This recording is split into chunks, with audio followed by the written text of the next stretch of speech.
વિકાસ નોતરશે વિનાશ કચ્છના માંડવીમાં જીએસસીએલ કંપની સામે વિરોધ ઉગ્ર બની રહ્યો છે। માંડવીમાં 20 ગામના લોકો હવે લડી લેવાના મૂડમાં છે। 20 ગામના લોકો રેલી કાઢીને વિરોધ નોંધાવશે। માંડવી મામલતદાર કચેરી સુધી અસરગ્રસ્તો રેલી કાઢશે। 20 ગામના લોકો 3.5 વર્ષથી જીએસસીએલનો વિરોધ કરી રહ્યા છે। જીએસસીએલ કંપની આવવાથી રોજગારી પર અસર થશે, જીવસૃષ્ટિ પર અસર થશે, સાથે જ કચ્છનું જે કુદરતી સૌંદર્ય છે તેના પર પણ અસર થવાની ભીતિ વ્યક્ત થઈ રહી છે। માંડવીમાં ચાલતા ધ્યાન કેન્દ્ર પર પણ ખતરો તોડાઈ રહ્યો છે। કુદરતના ખોળે શાંતિનો અહેસાસ કરાવતા માંડવીના બાડા ગામ નજીક ગુજરાત હેવી કેમિકલ લિમિટેડ એટલે કે જીએસસીએલનો એક પ્લાન્ટ સ્થાપવાની તૈયારીઓ ચાલી રહી છે। 1340 એકર જમીનમાં બનનારા આ સોડા એશના પ્લાન્ટથી વિકાસને પણ વિનાશને આમંત્રણ મળશે। ગૌરવ અમારી સાથે જોડાઈ ગયા છે, કારણ કે આજે 20થી વધુ ગામના લોકોએ રેલી કાઢી છે। ગૌરવ, રેલી નીકળી ચૂકી છે અને લોકોએ આક્રોશ પણ વ્યક્ત કર્યો છે। આજે શું થઈ રહ્યું છે ગૌરવ?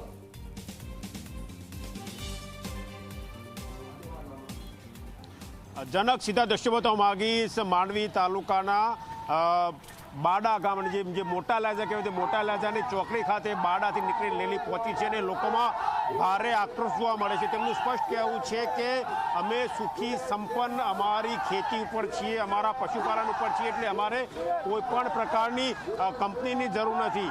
જે સમૃદ્ધિ તેમને ખેતી થકી મળી છે, જે સમૃદ્ધિ પશુપાલન થકી મળી છે, જે કુદરતનો ખોરો અહીંયા પથરેલો છે, જે જળચર પ્રાણીઓ જોવા મળે છે, જે ગાય જોવા મળે છે, તે નીલગો જોવા મળે છે, તેમને ક્યાં દેવું તે સવાલ છે। આ દ્રશ્યો તમે જોઈ શકો છો કે મોટી સંખ્યામાં વાહન ચાલકો, મોટી સંખ્યામાં સ્થાનિકો જોડાયા છે, જેઓ રેલી સ્વરૂપે માંડવી ખાતે નીકળ્યા છે। એક નાની બાળા તમે જોઈ શકો છો કે જે બાળા બતાવો જીએસસીએલ ભગાવો બતાવી રહી છે, એનું ભવિષ્ય ક્યાંક જુદું થતું હોય તેવું તે બતાવતી હોય તેવો પ્રયત્ન થઈ રહ્યો છે। ખૂબ જ મોટી સંખ્યામાં રેલીમાં લોકો જોડાશે। તેમનું કહેવું છે કે જો કંપની આવશે તો જે સ્થાનિક રોજગાર છે તે છીનવાઈ જશે।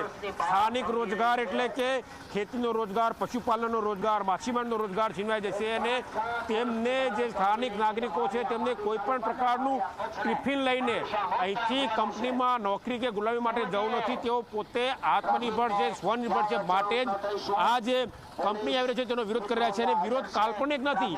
વિરોધ એટલા માટે કાલ્પનિક નથી કે ઓલરેડી આ પ્રકારની કંપની સૂત્રાપાડામાં સ્થપાયેલી છે અને સૂત્રાપાડામાં સ્થપાયેલી કંપનીના કારણે ભારે નુકસાન પ્રકૃતિને થયું છે, ભારે નુકસાન ખેતીને થયું છે, એટલે એવું નુકસાન આ વિસ્તારમાં ન થાય તેના માટે વિરોધ થઈ રહ્યો છે।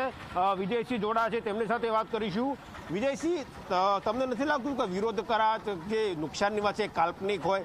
કંપની સ્થપાયા પહેલા નુકસાનનો અંદાજ કઈ રીતે?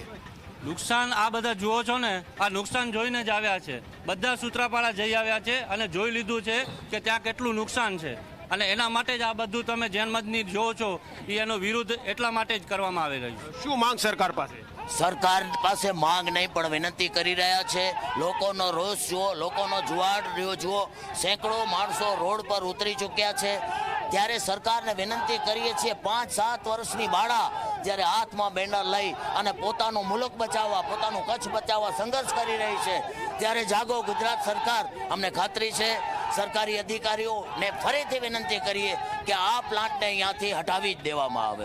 કેવી માંગણી લાગણી સરકાર પાસે? અમારી માંગણી તો સરકાર પાસે ખાસ કરીને એ છે કે જે કચ્છને એક ડસ્ટબિન સમજી અને કાયમ કચ્છ ઉપર આવા ડસ્ટબિનના નારાઓ લગાડવામાં આવે છે, ત્યારે અમારી માંગણી એવી છે કે કચ્છ માટેની કોઈ એવી વ્યવસ્થા કરો કે જ્યાં પ્રવાસન છે ત્યાં પ્રવાસન રહેવા દો, જ્યાં ઉદ્યોગો છે ત્યાં ઉદ્યોગો રહેવા દો। શા માટે અમારો માંડવી દરિયા કિનારો, અમારા જે ગામડાઓ છે માંડવી તાલુકાના 60થી વધારે, તે પર્યાવરણ, પશુપાલન, ખેતી છે એને યથાવત રહેવા દો। સરકાર પાસે એક જ માંગણી છે કે આ પ્લાન્ટ બાડા ઉપર જીએચસીએલ સોડા એશનો એ જવો જોઈએ। કચ્છને ડસ્ટબિન ન બનાવો, તમે કચ્છને ઝોન વાઇઝ પાડો, જ્યાં પ્રવાસન છે એને પ્રવાસનમાં વિકસાવો, જ્યાં મત્સ્ય ઉદ્યોગ છે તેને ત્યાં રહેવા દો। પશુપાલન, ખેતી અમારી રોજગારી અને અમારા અસ્તિત્વની લડાઈ છે। હજી આનાથી વધારે સેંકડો માણસો લઈને અમે આજે મામલતદાર માંડવી જઈએ છીએ। જો જરૂરત પડશે તો પ્રતિક ધરણા અને ઉપવાસ આવનારા સમયમાં અમે કરશું। વાલજીભાઈ, કંપની તો જે આવી નથી તો અત્યારથી આવો ડર કેમ કે આવું થશે? જી સાહેબ, ચોક્કસ સૂત્રાપાડા અમારા જે મેમ્બરો જઈ આવ્યા છે એ જોઈ આવ્યા છે કે સૂત્રાપાડામાં શું હાલત થઈ છે કંપનીને કારણે. અને માંડવીમાં તો અમારે અહીંયા તો ઇકો સેન્સિટિવ ઝોન જેવો ઝોન છે, સારી એવી ખેતી છે, તો કાંઈ કંપનીની કોઈ જરૂરત જ નથી.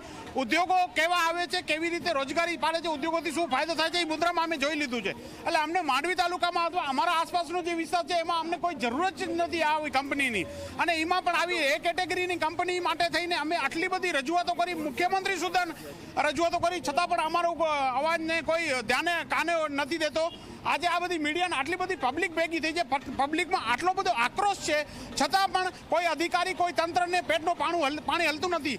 ત્યારે જઈને અમને આવી બધી રેલીઓ કરી અને આવેદનપત્ર દઈ આવ્યા છે. આટલો બધો પબ્લિક હિયરિંગમાં વિરોધ છે, આટલો બધો પબ્લિક હિયરિંગમાં પણ સરકારે જોઈ લીધું. સરકારને એકદમ સ્પષ્ટ ખબર છે કે આ કંપની અહીંયા ખરેખર ખોડવા જેવી નથી, રોપવા જેવી નથી. લોકોમાં રોષ છે, બારોબાર રોષ છે, છતાં પણ આ બળજબરીપૂર્વક આ બધું કામ કરવામાં આવી રહ્યું છે, જે અયોગ્ય છે. બિલકુલ સરકાર માટે તેમજ ગવર્મેન્ટના અધિકારીઓ માટે પણ અયોગ્ય છે.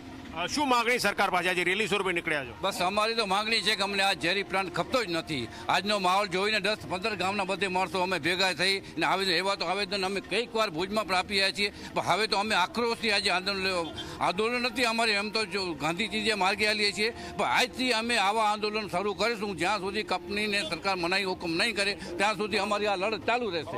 બરાબર. તમે જોયું કે આ જે નાગરિકો છે બાડા આસપાસના ગામડાના કે જે ગામડા જીએસએલના પ્લાન્ટથી પ્રભાવિત થવાના છે, તો લોકો એકઠા થયા છે, માંડવી તરફ નીકળ્યા છે. મામલતદારને આવેદનપત્ર આપીને સરકાર સુધી વાત પહોંચાડવાની તેમની નેમ છે. એક જ માંગ છે કે આ ઝેરી કેમિકલ કંપની જે અહીંયા પ્લાન્ટ નાખવા જઈ રહી છે તે પ્લાન્ટ અહીંયા સ્થપાવવો જોઈએ નહીં. જનક બિલકુલ આ ગૌરવ ખૂબ જ મહત્વપૂર્ણ વાત કરી રહ્યા છે. આપણી પાસે આવીશું. આપ જોઈ રહ્યા છો 20થી વધુ ગામ બાળા સહિત આજુબાજુના ગામડાઓમાં રિક્ષા, ટ્રેક્ટર, ટેમ્પો લઈને નીકળી ચૂક્યા છે માંડવી સુધી અને કહી રહ્યા છે કે અમારે આ કંપની નથી જોઈતી. તો કંપની સામે જબરજસ્ત ઉગ્ર વિરોધ આપ જોઈ રહ્યા છો. આક્રોશ વ્યક્ત, હલ્લાબોલ કરવામાં આવી રહ્યું છે અને એક જ વાત, આ કંપની અહીંયા ન સ્થાપાવી જોઈએ.